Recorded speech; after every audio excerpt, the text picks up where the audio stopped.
Sadhguru, shall we go into the Dhyana Lingam? Yeah? Thank you.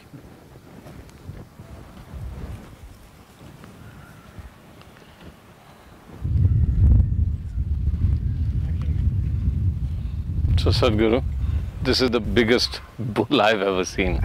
But I mean, he's magnificent, he's aggressive, he's massive, and he looks ready for action, pointed straight into the Dhyana Lingam, the temple.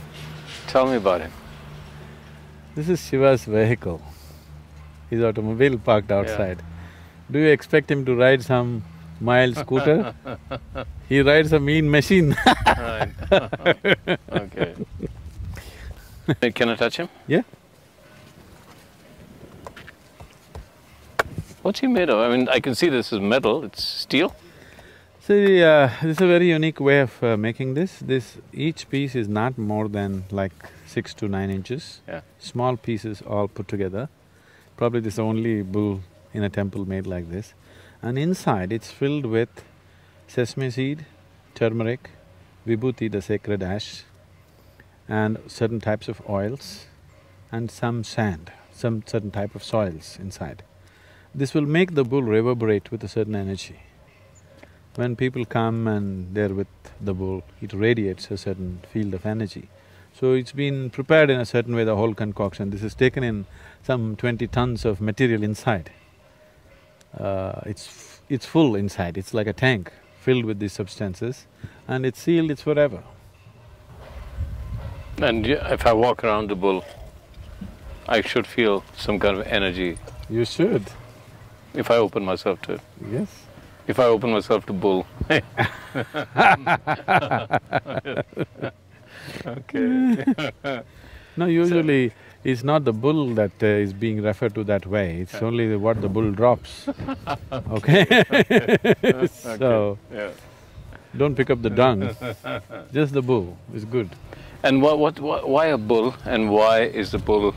I mean, I understand, so if it's Shiva's vehicle and Dhyana Lingam is about Shiva, so what? He's waiting for Shiva to come out and say… What?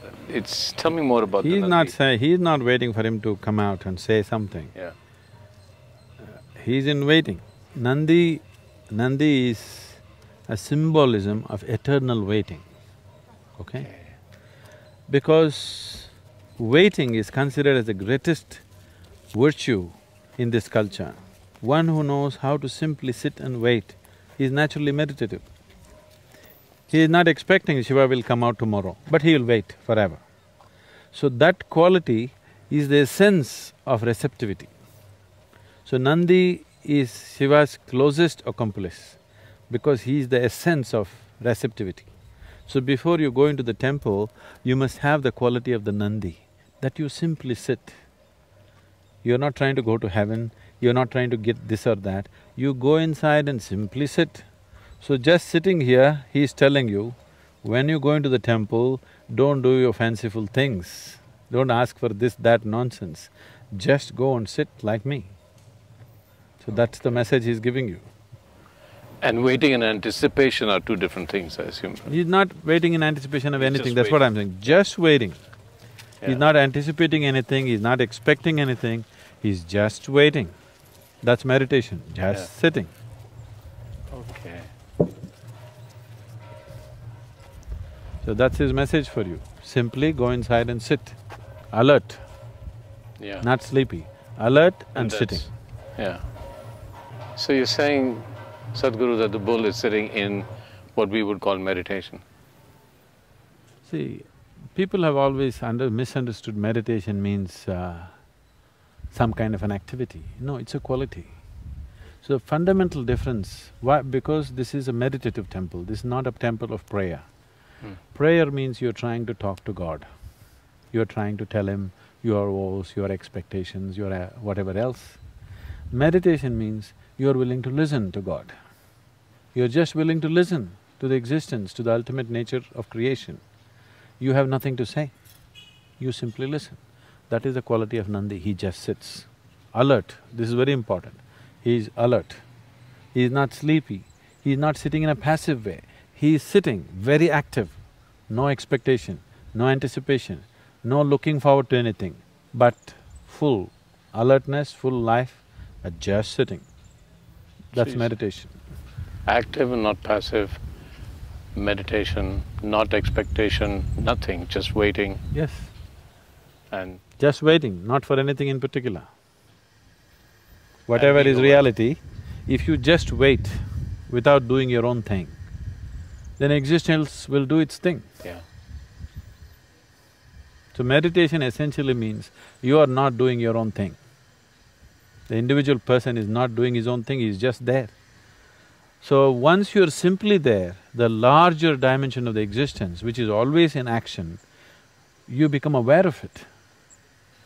And part of it? And of course, you're anyway a part of it, you become Yeah. aware that you're a part of it. Okay. Even now you're a part of it. But becoming aware that I'm a part of it is meditativeness. So Nandi is the symbolism of that, he just sits. Sitting here reminding everybody, you must sit like me. So does Nandi have a female form or is male and female both? No. He's one of the Ganas, so he doesn't belong to male-female category. He's beyond that. Yes. So can we go inside the Dhyana Lingam? Yeah.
So Sadhguru, when we went to the Dhyana Lingam, here's what I've noticed, both at the course that I did with you, there was, and the Dhyana Lingam, the more people see you, even from a distance, there's a sudden outpouring of love, complete outpouring of love.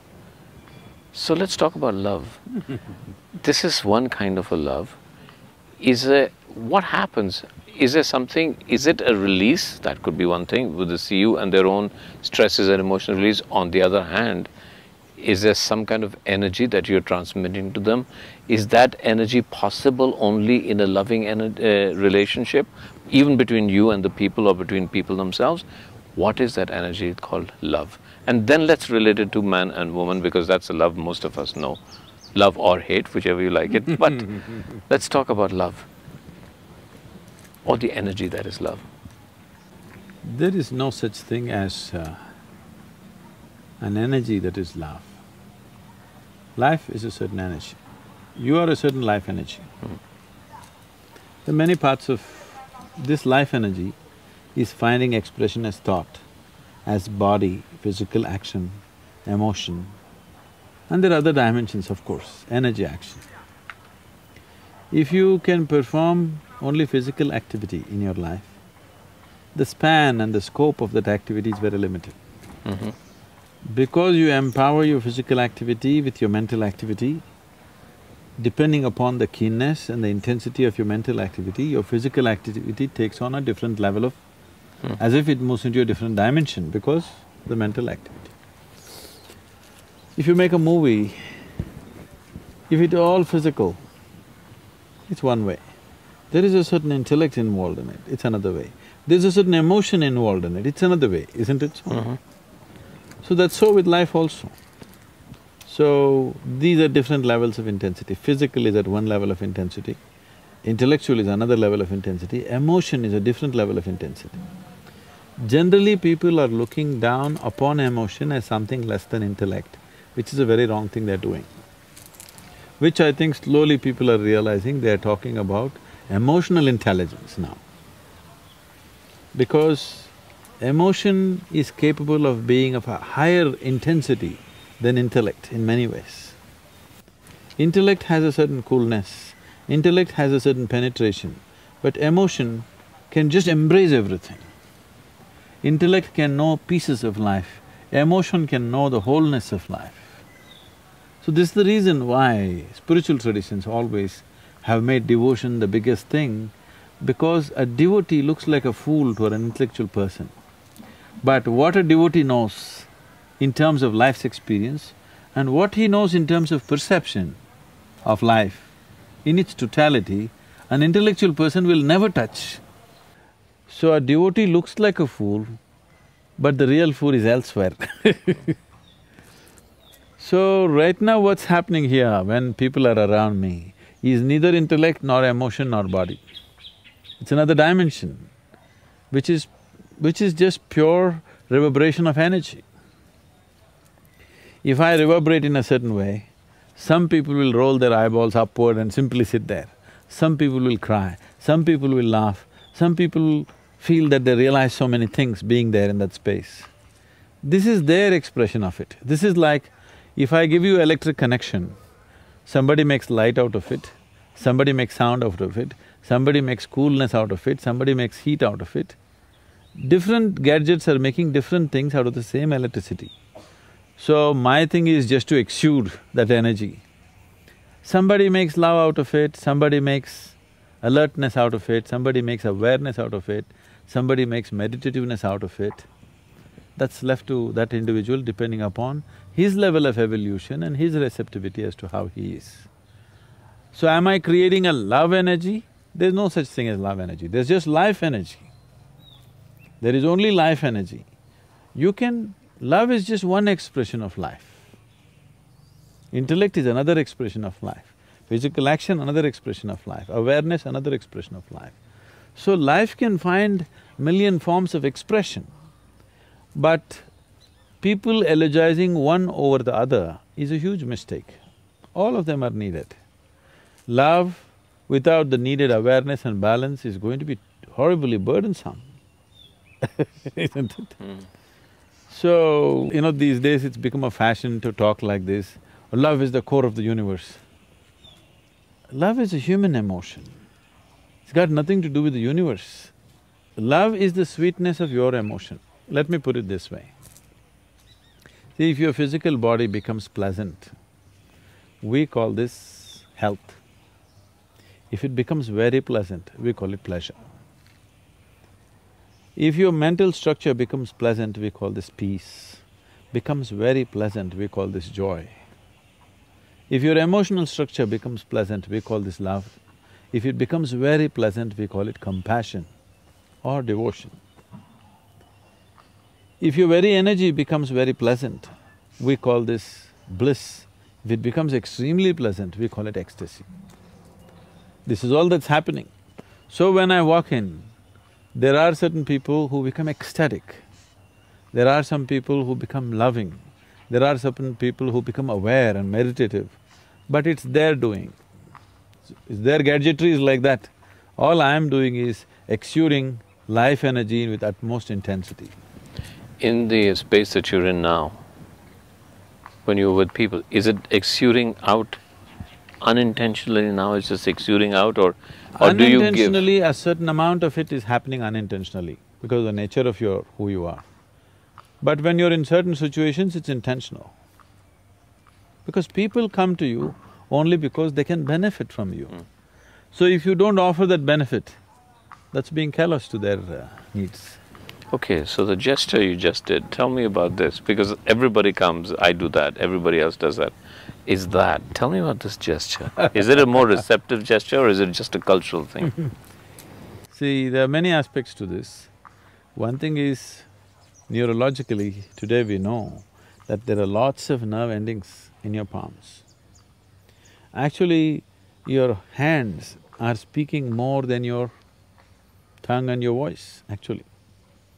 So there's a whole science of mudras in yoga. Just by holding your hand in different ways, you can make the whole system function in different ways. I think we have done the experiment with you, holding it this way, holding it that way.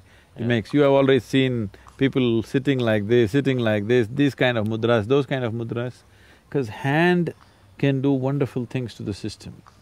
So this is a certain mudra, you can say. This is known as namaste or namaskar. It is a certain mudra.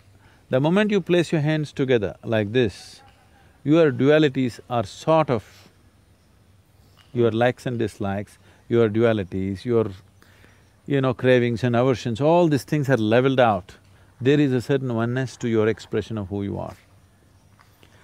When you do this, the energies are in a certain level of… it doesn't function diversely, it functions as one. That's one aspect. And the reason why you're doing this is, when you see a person, this is the greeting in India, is… see, if I look at your body, I may like you, I may dislike you. If I look at your mind, again I may like you, dislike you. If I look at your emotional structure, I may like you or dislike you. So when I meet a person, I do not want to get entangled with these likes and dislikes. I do not want to get entangled with that being. The only intention of meeting a human being is either you can enhance his life or he can enhance your life. Or both of us are enhancing each other's life. Otherwise the people need not meet. It's better they're alone, isn't it? Yes. In some way you can enhance another human being's life, or you benefit another human being's… from another human being's life, it's worth meeting. Otherwise, it's better people are by themselves, they don't have to meet. And that's how the spiritual structures are. You're an ascetic, you don't want to meet anybody because you're into certain kind of things yourself. If you feel you can benefit by being with somebody, or they can benefit by being with you, you allow this. Otherwise, don't bother. You are not in compulsive need of company. Only those people who feel terribly alone or lonely when they're alone, they are in a compulsive need of company. So if you're feeling lonely when you're alone, it means you're in bad company, isn't it? Yeah. If you don't enjoy the company of this person, obviously you're in bad company. So you're looking for better company. Sadhguru, in terms of the love that we know most and most talked about, and many books are written about it, and the largest discussed thing in this world is relationships. So let's just take one relationship that is causing more angst than anything else, is a man-woman love. Tell me about the nature of that, and why does it cause that much angst? And is there a potential spiritual dimension to the nature of a man-woman love? We've talked about feminine, masculine, male, female. Is there something we can find in a marriage that takes it beyond the stresses and strains of an everyday practical marriage? See, there is no such thing as man-dog love, man-woman love, man-mother love, man-son love, man-daughter love. There is no such thing. Love is just a certain sweetness of emotion. How you're arriving at it is the only question, isn't it? The method. Yeah. Now, we were looking at this, we do this because when you see a person, if you see body, mind, emotion, this, that, you tend to like, dislike, get entangled, all these things. So first thing is, when you meet a person, you identify his ultimate nature. There is a source of creation within him, that's why he is created. So the very source of creation within him, first you bow down to that. You're trying to establish a relationship with that because that's your aspiration with yourself also. You're repeatedly asking, who am I?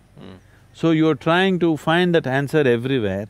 First thing, if you see whether that experience is there or not, you're cultivating the direction towards that. When I see you, I can say, hi.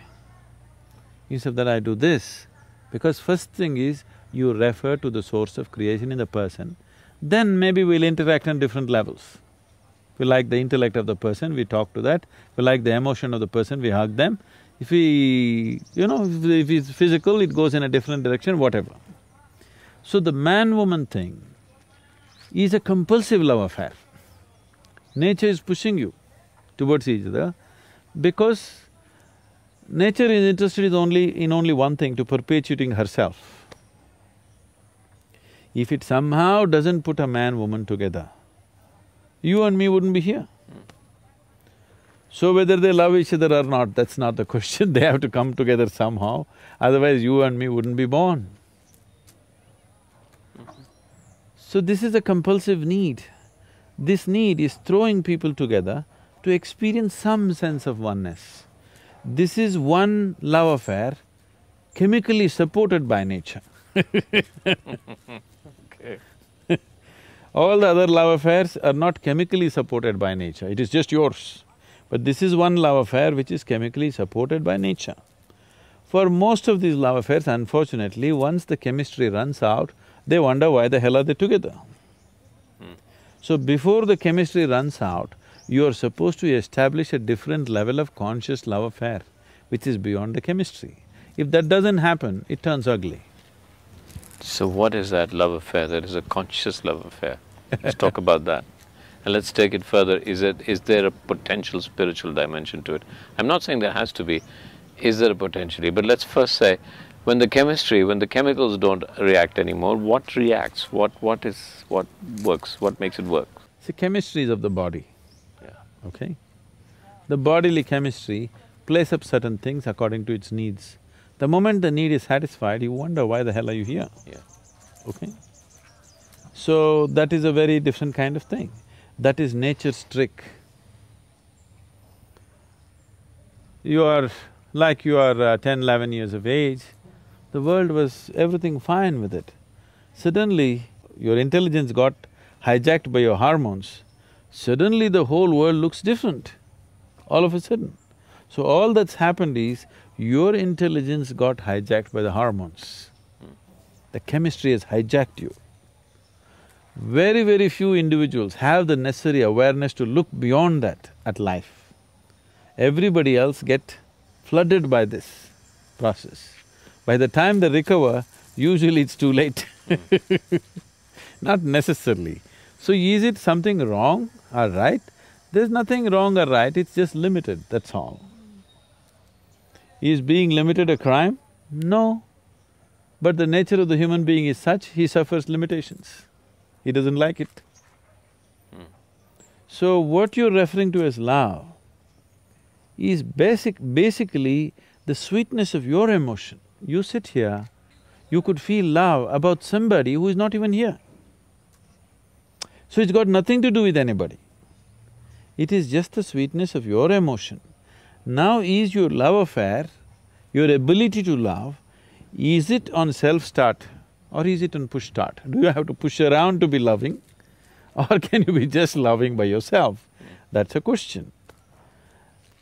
If you look at this carefully, naturally your innermost longing is to be free of every human being on the planet, to free of everything, so that you can be just the way you want to be. But right now, socially, we have attached ourselves to all these things because we think that's the only way it works. That is the way it has worked for a lot of people, because a lot of people are only have to be pushed, only then something happens to them. It is a rudimentary technology. If your car has to be pushed every day, today we consider it a rudimentary technology, isn't it? Maybe 50, 60 years ago, a push-start car was quite okay, as long as it starts it was okay, but not anymore. So, once a human being becomes more and more aware of his own nature, he understands to experience love, to experience blissfulness, to experience ecstasy, even to experience orgasmic ways of life, you don't need anybody actually.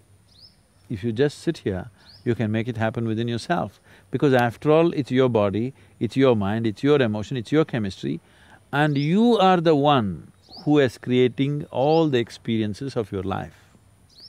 Because people are not conscious of this, that you are the maker of your life, You are the one who is doing your life the way you want it. Most people still believe that their experiences are being shaped by people and situations around them, but that's not true. Human experiences are 100% self-created, 100%. So if it's self-created, right now if you sit here, would you choose to maintain sweetness of your mind, sweetness of your body, sweetness of your emotion, sweetness of your energy, or would you like something bitter? Yeah, I'd prefer sweetness. Sweetness. Yeah. So you would naturally be loving. It doesn't take anybody. So a relationship, when you see a man and a woman, you're talking about a relationship. Because there are other aspects to it.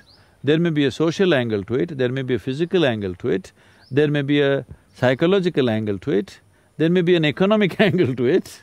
The variety of other things to fulfill in a relationship. We form relationships with variety of people in our lives. You have business relationships, you have personal relationships, you have professional relationships. So, relationships we form basically to fulfill different types of needs or to fulfill somebody else's needs, whichever way it is. That is a relationship. But what you refer to as love is just the sweetness of your emotion. You can use another person to stimulate that within you, or you can be on self-start mechanism. But it's possible for two people together, if they've been together beyond the chemistry, or the chemical or the hormones, to be starters for each other and continue that relationship. I mean, do you see value in that? Do you see value in people staying together for so long? In a marriage? Beyond duty, beyond say, okay, we have children, we have to do it together, or society expects us to. There is a certain beauty for two human beings to weave their lives as one. There is a certain sense of… See, if you have to really be with somebody, you have to give up a part of yourself in some way. So the English expression falling in love is very significant. You can only fall into it. You can't stand in it, you can't climb in it, you have to fall into it. Falling means some part of you has to go to accommodate another, which is a good thing for a human being to do, that he doesn't think too much of himself. One who thinks too much of himself cannot be in a love affair. Yeah. Somewhere you have to surrender a part of yourself to be in a love affair. In that sense, it's a very beautiful thing. But in this weaving, as you called it, is it possible for you to be with another person that becomes, and I'm just guessing here, that becomes the conduit towards your own self-realization? Is that a possibility? Could that be a basis of relationship? It is definitely a possibility, but it's a risky possibility. Okay, I understand that, right. You may just get entangled and lost in so many complexities of a relationship rather than finding the ultimate nature. I'm not saying it's not possible, it's very much possible. So that is why in India, when we got people married, we tied what's called as a Mangal Sutra. Today it's just a thread, a ritualistic thread. But that's not how it originally started. There is a way of taking a strand of energy from you and your partner and tying it up in a certain way, so that beyond your logic, beyond your understanding, beyond your psychological, emotional and physical needs, somewhere deep inside two beings are tied together, two lives are tied together. So, a lot of people cannot understand how these two people are together, because nothing seems to be common in them, but still they're like one, because on another level they're tied up.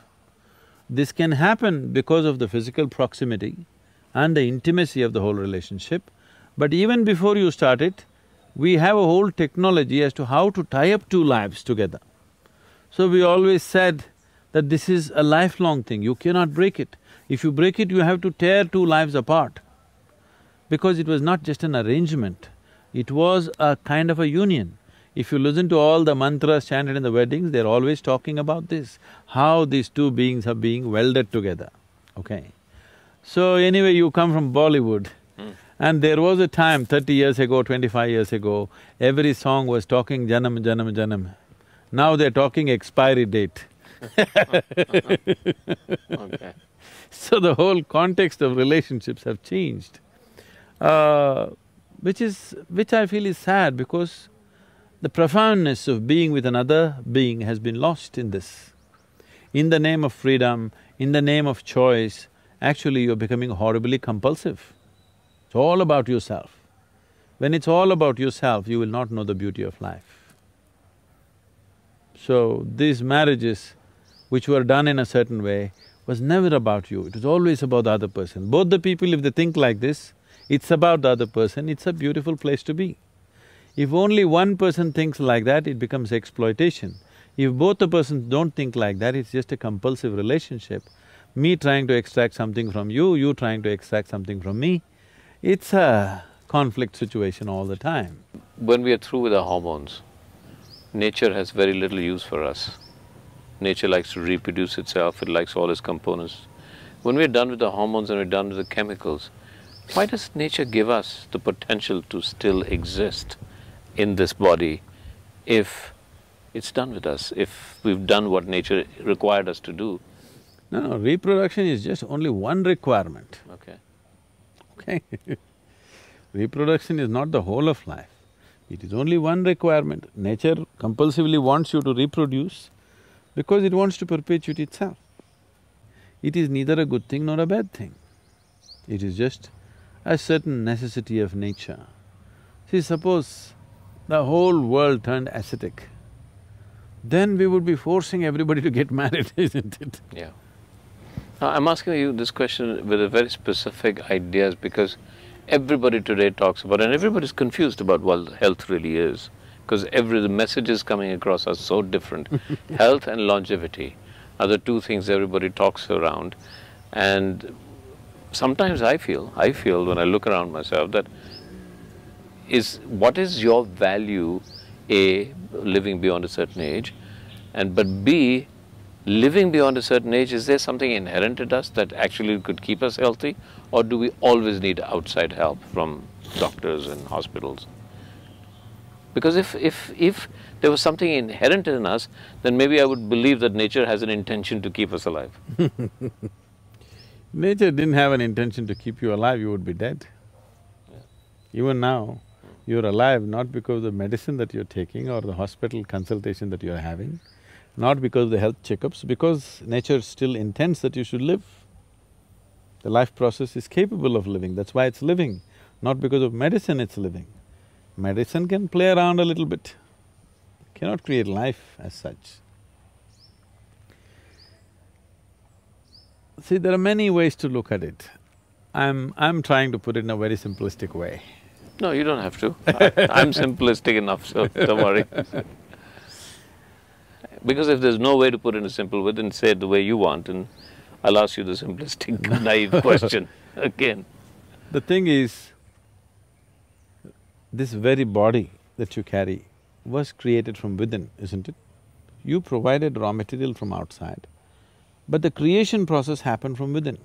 So obviously, the source of creation is within, or the manufacturer of the body is within. So if you have a repair job to do, would you like to go to the manufacturer or to the local mechanic? Okay, all right. If you have access to the manufacturer, that's the place you would like to go. Because a manufacturer knows much more about this machine than a local tinker, isn't it? But if you have lost access, then you have to deal with the local tinker. So, to generate health, trying to fix it from outside is a very effortful process. If you keep access to the innermost core, health will be a natural phenomena, it's not something that you have to manage. It's not at all something that you have to manage from outside, it's a very wrong perception.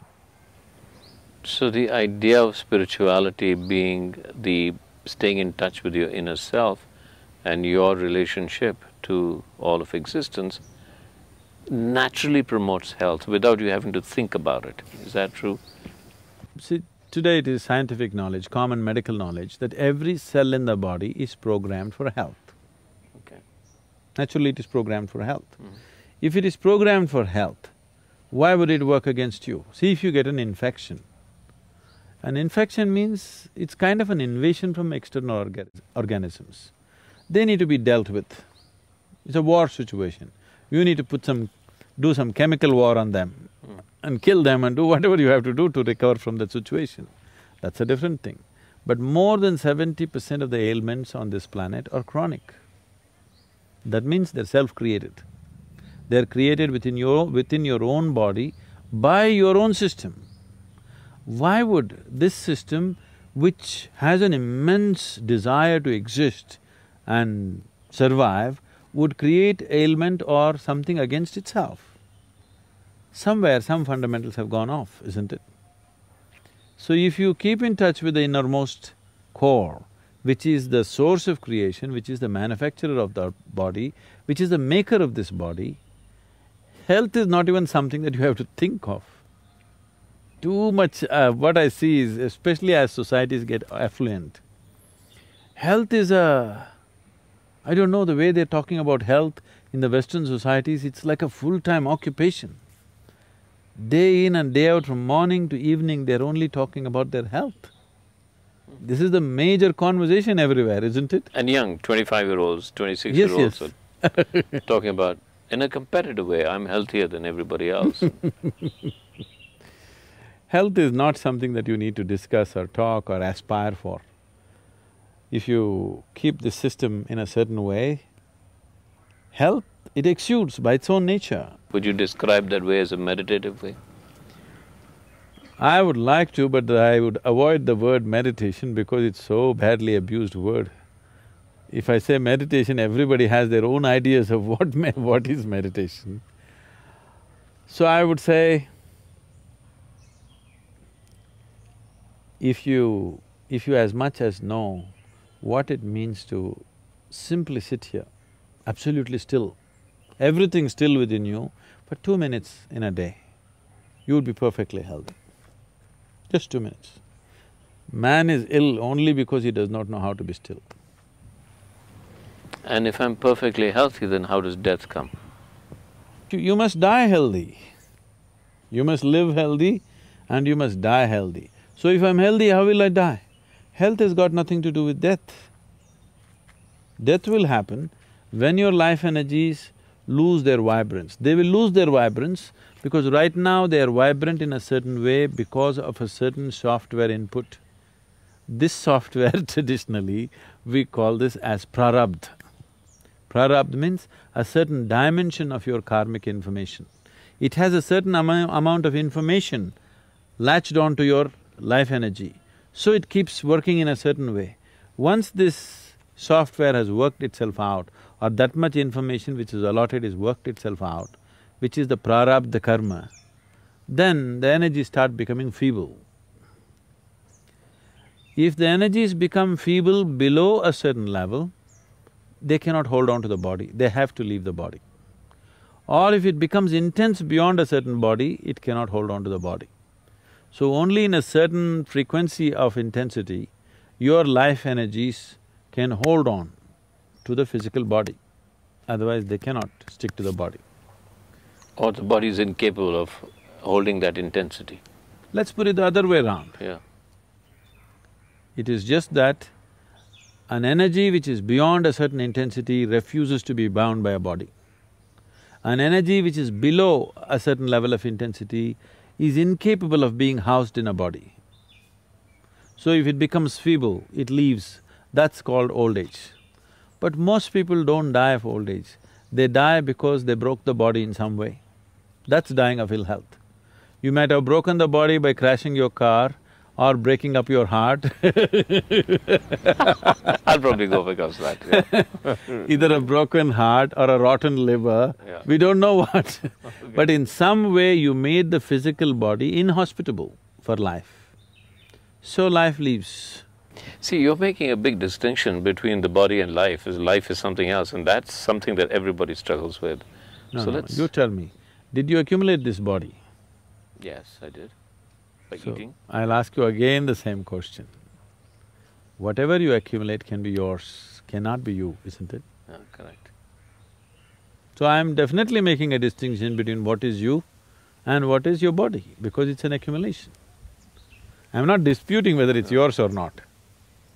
For now, we will not dispute it. A day will come when that'll also come to dispute. Yeah. Isn't it?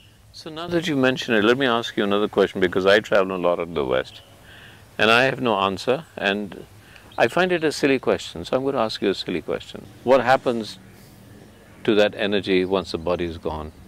Is there individuality after the end of the body? Do I exist as I? Do I have a soul? Is there reincarnation? Or is it just my ego that is saying, actually, even when I let my body go, there is an I that still exists? But if that I then forms part of the larger universe, then it has no identity. It's a question, and I can't answer it to people, so would you answer it for me so I can tell people that I'm quite wise now? I know what you'll do with this.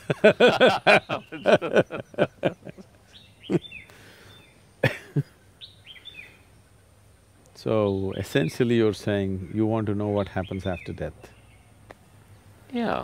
I'm just making a more intellectual argument about it, that's all. But the fundamental question is that. What I would say is, some things you know best only by experience. Okay. Are you ready? Yeah. You're not ready for the experience. So you just want to know for entertainment. Maybe they make a movie on it, or just to talk in the next party that you're in. Yeah. It could buy you friends.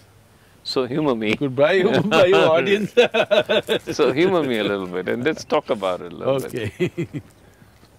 Right now you're looking at me. If you close your eyes, you cannot see me. But you are still there, isn't it? So right now, is it you who is looking at me? Or is it your eyes which are looking at me? So it's you who is looking at me. Yeah. Through the window of your eyes, you're Yes. looking at me. Yes. If you close the window, Yeah. do you still exist? I still exist. So, you are clearly saying you are much more than the body, isn't it? Right. But maybe that's my memory of you, of what I saw. No, not what you… whether you see my image or not, that's not the point. Hmm. But you are there, isn't it? I'm there, yes.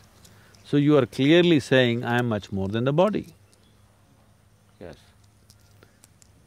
And you also know very clearly that this body you slowly accumulated. Yes. Or in other words, what you call as my body is just a bit of loan that you have taken from Mother Earth, just a piece of the planet. She's pretty generous. No, it's very generous. Yeah. She's pretty generous with the loan. But when the time comes, she wants to collect it atom by atom. So what is being perceived as death right now is people who don't want to repay the loan, these are all people who don't want to repay the loan. All right. Most Okay. Like the transaction analysis of that. Most people who have taken loan, unless there is a law to compel them, they wouldn't want to pay back the loan. Right. It's a general social tendency in the world. Okay. So, you've taken a loan from the planet, you don't want to pay back. When the time to pay back comes, they're all terrorized. After all, you're just paying back a loan. But why the terror is happening is simply because you took a loan and after some time you thought, I am the loan. Right. Quite a ridiculous situation actually.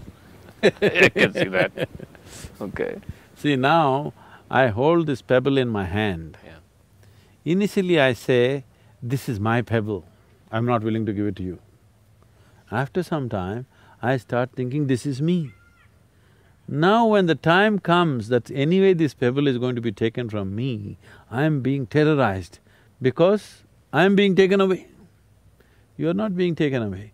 Only the food that you gathered, the piece of planet that you gathered in the form of this body, the planet is asking it back.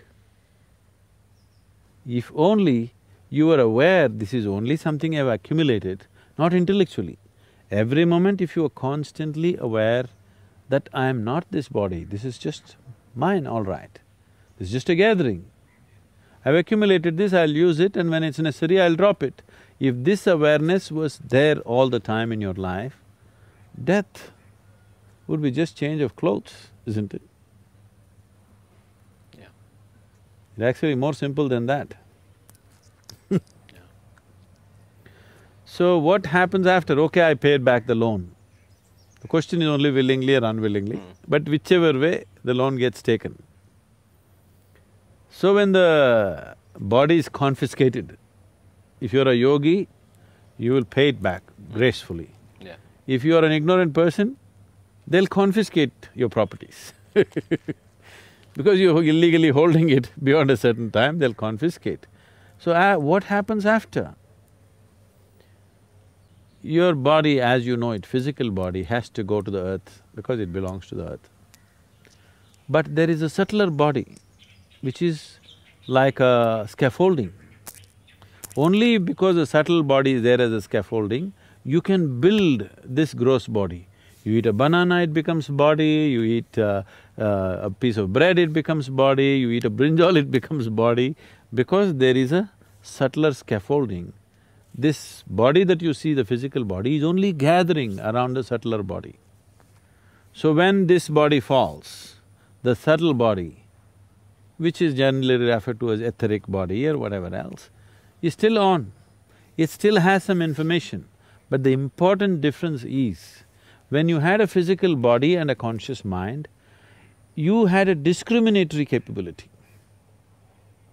So once the body falls down along with your thinking mind, logical mind and a discriminatory aspect of the mind is fallen, there is no more discrimination. You only happen by tendencies. So still there are certain tendencies. Why so much care in every culture, particularly in this culture, that at the moment of death, if a man is dying, no matter what your relationship with him, you try to utter the God's name or you try to create the right kind of atmosphere for him. Even if he's your enemy, you say Ram, Nam, Satya, whatever, whatever simple things have been taught to the people, but something to create awareness and pleasantness around him because you want him to leave well. Because at the moment of leaving, in case he is in a certain mode, whatever the mode is, let's say he is in fear mode right now. Now once he loses the discriminatory mind, now there is no control over the fear. See, many times fear arises in your life. Because of your discriminatory mind, you'll say, that's okay, but that it's not like this. You'll reason and try to get out of it. If there is no discriminatory mind, it just snowballs into paranoia. Paranoia not like as living human beings know. Paranoia which grows into a million, billion folds because there's complete absence of discriminatory mind. But suppose you create pleasantness at that moment of death, now this pleasantness also multiplies into a millionfold over because there is no discriminatory mind. A child is eating chocolate, very sweet. He has no discriminatory mind. His discriminatory mind is not strong enough. Okay, I've eaten 2 chocolates, it's enough. No, he wants to eat 2,000.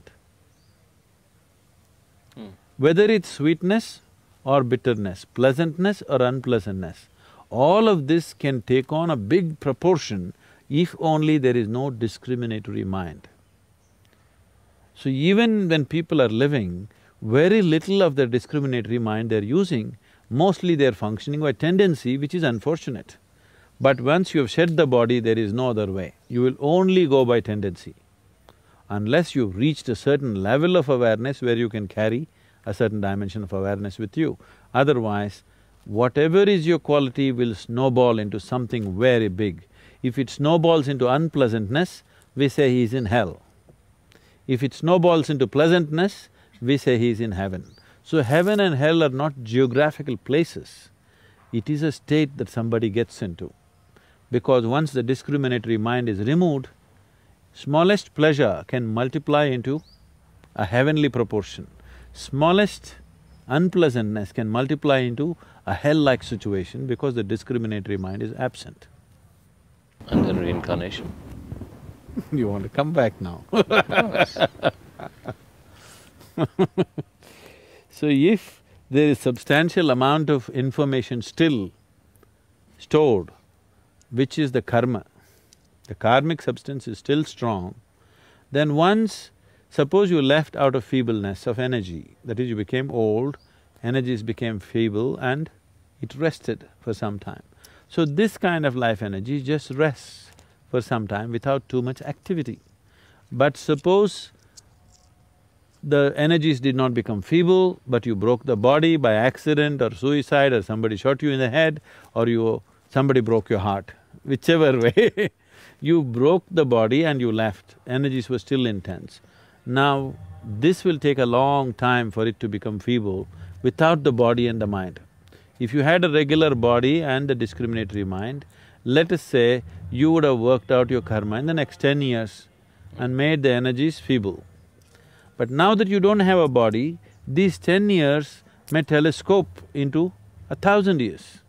So this is the reason always they told you should never die of suicide, you never should be murdered, accidental death is bad, because now your limbo situation is long, very, very long, because you have no discriminatory mind, we don't know which way you will roll, and the chances of finding another womb are very little because you're in a certain level of intensity you cannot find. So unless you come to the right level of intensity, you are not suitable to take on a new body. So if you died of old age, energies became feeble, everything is fine with your body, you went to bed and you never woke up. Such a person may get back into another womb within 48 hours. But a person who died by breaking his body, either by accident or otherwise, this person may take we don't know how long, depending upon what level of intensity and how much of the information is still there, unworked out. We are going into areas which needs much more elaboration if it needs to be properly understood. Speaking just like this is not good. That's why we always joke about it and skip, we never talk about it, because it will lead to all kinds of imaginations, unhealthy imagination. Lead me to believe in spirits and ghosts. Yes. Yes, okay. Which is not needed. Not needed. Because then people every dark corner they see, they'll start seeing things. Yeah.